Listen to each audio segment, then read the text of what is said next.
Hello and welcome to today's reading. We are just going to jump right in because I see there's a lot on your mind. You have a lot of pressure that you're applying to yourself. And what I'm getting from this collective specifically is this is a collective. The cards, the decks that I was drawn to today, I had a completely different reading scheduled for upload today, but I was drawn to two decks that I haven't used in some time, both that are focused more on psychic abilities, connection to the universe and better understanding, the just the interconnectedness of all that is. And I feel like when you consider your role in the world and what it is that you want to create, what you feel called and inspired to do, you put the weight of the universe on your shoulders. I feel like this is a collective of people who feel that their life's work, their sole purpose is in one way or another meant to better the lives of many people. I'm talking like global change is really what you consider. You want to see a better world for people. And when you consider everything, I just see that when you think about what it is that you want to do, you are able to zoom out so far, but then that gets a little paralyzing. It starts to become very overwhelming because you are so aware of, all of the kinds of things that are going on in the world that you wish people did not have to experience. What I'm getting from Spirit is that changing the world, what you can only do is change your inner world, because then the outer world reflects that. And ultimately, the goal is that every being on earth does that inner reflection work, because that's the only way that things will change.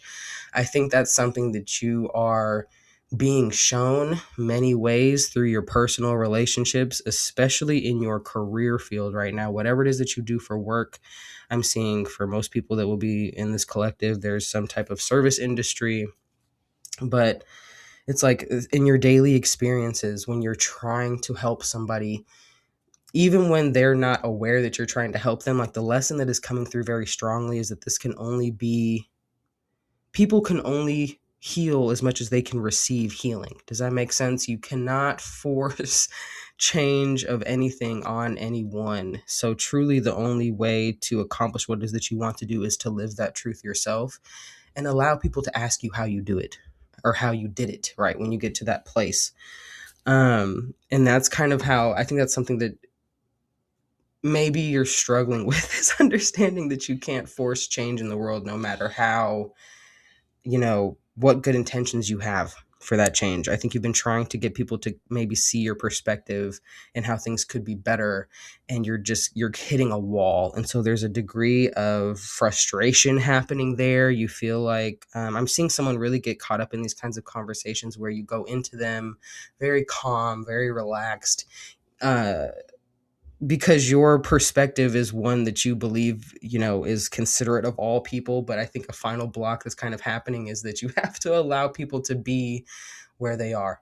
You know what I mean? And still extend that love to them. Because I feel like there's a kind of wall that gets erected when you feel like people aren't as considerate of the whole as you are, and in a way that's kind of counterintuitive to what it is that you're trying to do, because they're still suffering, right? So there's that kind of clash of ego that's still happening there, where again, it's for you, it's rooted in a desire to help them and help them up out of the pain that you see them experiencing. But not everyone is there yet.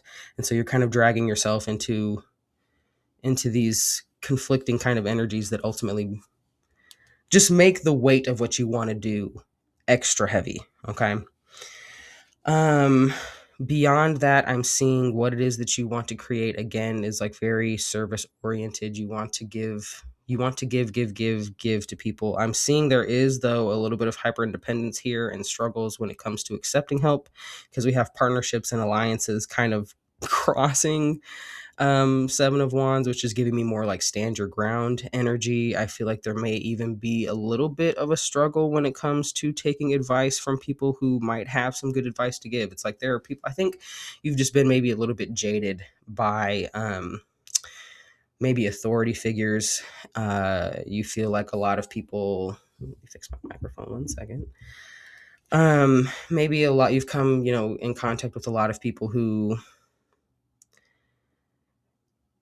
their actions don't always match their words. And so I think there's like I'm getting a big energy of just like skepticism when it comes to people really trying to help you with what you want to do. Um,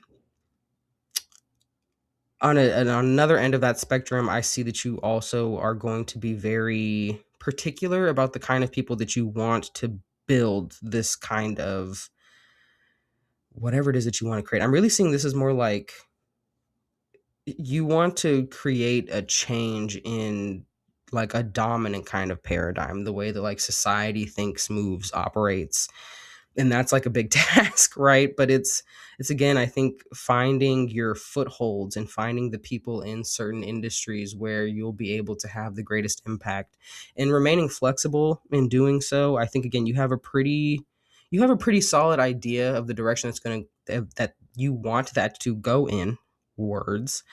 At the same time, I see as you continue on this path there, you're going to be presented with and just meeting people who seemingly come from different walks of life, but ultimately your guys' paths intersect because the goal ultimately is the same. You know what I mean? You want the vision that you have that you want to be realized is in tune with these other people. And there are multiple people that I see you will be working with and just coming into contact with that will greatly appreciate the kind of help that you have to give them. There is a big emphasis on fear, overcoming fear. That fear needs to be moved through, that fear does not need to stop you from doing what it is that you want to accomplish. Heavy emphasis here on word choice is what I want to say. There's something that you again, and if you're challenging like dominant paradigms, literally like these generations old ways of thinking and doing and being, you need to have a little bit of tact. You need to, and again, I'm not someone who advocates for like, the phrase immediately left my mind, but just, having to, in a way, edit yourself for the comfort of others. Just keep in mind what your goal is ultimately, because there are times where the goal and the purpose is to express yourself and you just need to express yourself and say what it is, how you would say it. There are other times where, again, if the goal is to educate, if the goal is to kind of bring people to a certain kind of understanding, the old cliche, if you get more with honey, right, than a stick, apply that. Just consider how receptive you tend to be to teachers or people who just have something to share with you that are more abrasive, that are more judgmental, that come at you with like, oh, well, why don't you know this, or how could you not see it this way, right? That's not an energy that you want to learn from. That's not someone that you feel safe being wrong or uneducated for, so you don't want to go to them for information, right? So again, just try to keep in mind what your goal is and try to feel it out from there with how kind of direct your speech is when talking about these things. Because again, if you're challenging just the way that things are, it's often not for a lack of want that people stay in that kind of place, right? You are familiar with the fear of not knowing, with the fear and the frustration of having realized that you've been living in a deceptive kind of sleepwalking way. So being gentle will go very far when it comes to what you want to do, and also gaining respect and help from people. Okay. There's also, again, an emphasis on the chakras here. Maybe you're looking into that. You're trying to understand how to better um, move energy, regulate your own emotional and energetic body. You're really wanting to bring things into balance. There's a heavy emphasis on balance and even sacrifice here with this hanged man is kind of giving me like, okay, I need to pause. There's been so much going on. You're like, something is off. I feel like there are quite a few things that are off, but it's getting to that point where it's just so imbalanced where it's like, all right, I need everything to kind of stop and then sort through like piece by piece and bring things back into balance. Again, we have almost every the throat chakra is represented here, but it's in a more suppressed state.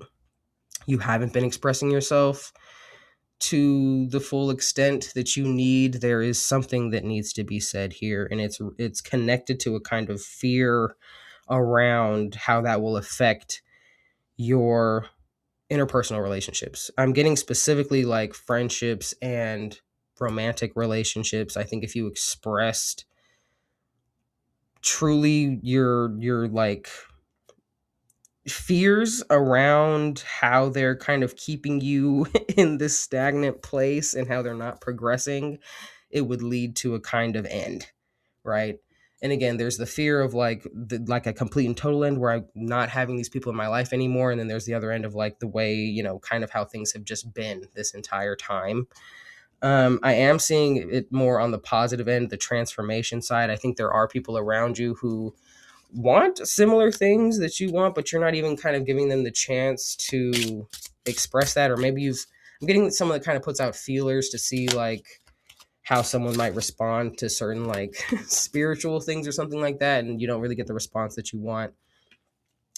Again, this is more about like, if this is what you want to do, because I feel like this is someone who wants to be in some kind of teacher or maybe like a guide position, you want to show people a better way.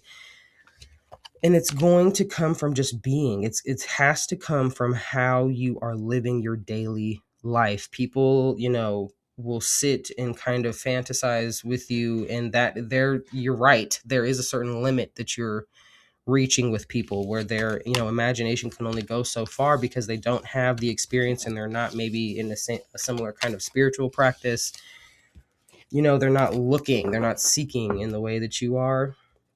So you keep kind of meeting these limits with people, and it's disheartening. And again, I think where you're headed, you are going to meet people who are further along on their path, that are more aligned with the kind of thinking that you are now capable of. There are also people that it seems that you are not quite ready, but getting up to that point of being ready to let go of. And that doesn't mean that it's a permanent thing. Again, I think this is all about transformation. This tower is leading to death, which is saying, you know, excuse me, the relationships that are meant to evolve with you will evolve with you. The relationships that need to be on pause, or if, you know, if they've served their purpose, then allow that to happen as well. But the more you step into this authentic version of yourself, we have the crown chakra really emphasized here, the knowing of what you are to do and who you are to become. The more that you step into that, the more that you truly allow yourself to be that, others will respond, whether it's the people that you want to bring with you, or if it's the people who, again, are further along and can meet you there. There needs to be more authenticity, though. I see you kind of shrinking yourself when someone doesn't respond in the way that you want them to, if that's making sense. I'm going to pull a Oracle of the Universe. And one immediately popped out. I'm getting told to pull. There's one more. Thank you, Father, Mother, Life, Divine Consciousness, for the messages so far. Thank you. Beautiful. Okay, so we have number 35 popped out first, and then number 9 popped out. So we have a nebula, number 35, the butterfly, twin jet, and this one says change. Number 9 is a constellation. It's Sagittarius, and it says acclaim. So let's look. I'm going to read number 35 first, just because it came out first. Let's see. Okay. Butterfly, twin jet. Change is universal. We all pass through stages and cycles. To think you will always be happy or sad or any other emotion is impossible. Transformation can be difficult or even painful. Plan for change. Be strategic about how you wish to change. Self-awareness is often necessary for long-term change. And the guidance is, in many world cultures, the butterfly has been a symbol of change and transformation. We note the beauty of the end result of an often messy process involving eggs, caterpillars, cocoons, and dangerous predators. We see reflected that change can be messy.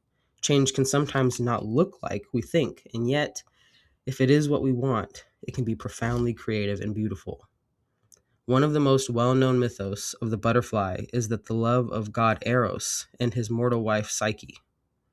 The story is a complex one, with threads about trust, change, and how love transforms. The name Psyche means both butterfly and soul. The transformation of life to death is also reflected in beliefs around the butterfly. The Irish believed that butterflies were the carriers of the soul, and the belief was so strong at one point that it was forbidden to kill a white butterfly because it was believed to enshrine the soul of a dead child. The Aztecs believed that butterflies were responsible for transporting souls to and from the underworld. The timing of the incredible monarch butterfly migration to the Mexican mountains coincides with the timing of the Day of the Dead celebrations. The butterflies here not only are taking the new souls to another realm, but they are also returning spirits. But they are also the returning spirits of their dead ancestors, and so there is much celebrating. Even in space, we see a representation of the butterfly. As we discover more nebula and space phenomena, many are named after the earthly animals, plants, and insects they resemble. The two colorful wings of the twin jet of this nebula resemble a butterfly, and the wingspan covers 3 light years.